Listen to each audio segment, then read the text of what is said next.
بسم الله الحمد لله والصلاة والسلام على رسول الله. maanta maalin weyn oo taariikhi waaye taariikhda Soomaaliyana meel weyn ka galayso. waxaan rabaa in aan u hambaliyeeyo dhammaan shacabka Soomaaliyeed meel kasta ay joogaan maanta oo sabti ah oo bisha November ay 5 tahay 2016 waxaa dalka ka bilowday doorashooyinkii golaha shacabka Soomaaliyeed oo maanta dalka ka curtay oo ka bilowday. waxaan si gaar ah ugu hambaliyeynayaa una bogaadinayaa dawladda iyo shacabka reer Puntland ee runtii ku dhiiraday in ay hawsha bilaabaan ayaguna ay noqdaan kuwii ugu horeeyay ee bilaabay in ay doorashooyinka dalka bilowdaan.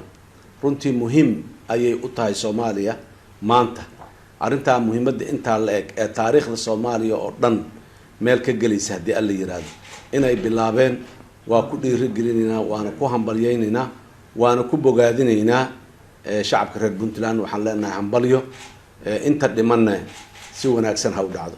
guud ahaan shacabka Soomaaliyeed meel kasta oo joogaan gaar ahaan maamul goboleedyada guddiga doorashada dadban ee heer dawlad goboleed iyo guddiga doorashada dadban ee heer federaal iyo guddiga xalinta khilaafaadka intaba waxaan runtii ugu baaqayaa in la dardar geliyo doorashaduna ay waqtigeedii ku qabsoonto iyada oo waliba aad loo ilaalinayo hufnaanta iyo dhowrsanaanta doorashada aad loo ilaalinayo.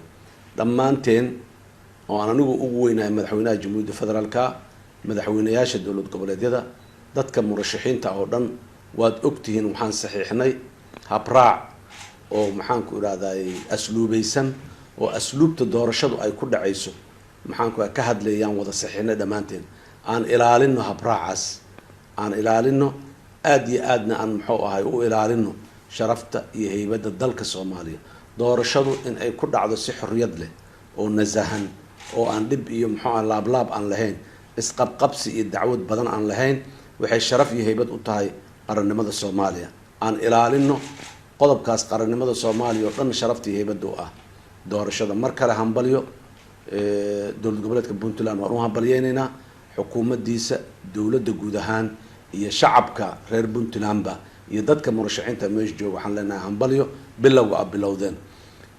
shacabka Soomaaliyeed ee ku nool dawlad goboleedyada kalena sidoo kale waxaan ku dhiirigelinaynaa ayaguna sida ugu dhaqsiya badan inay bilaabaan oo ay hawshaasi noqoto taariikh Soomaaliya u qabsoontay. waxaan dhammaan dawlad goboleedyada ku hambaliyeynayaa in ay aqalka sare si wanaagsan u qabteen guulna ay kusoo dhamaatay doorashadii aqalka sare.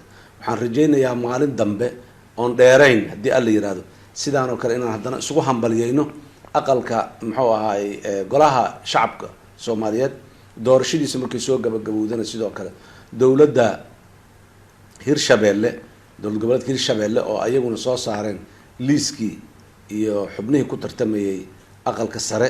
waxaan rajaynaynaa ayagana maalmaha soo socda inay aqalka sare inta dhameeyaan sida ugu dhaqso badan ayaguna ay u gudbaan golaha shacabka soo doorashadiisii.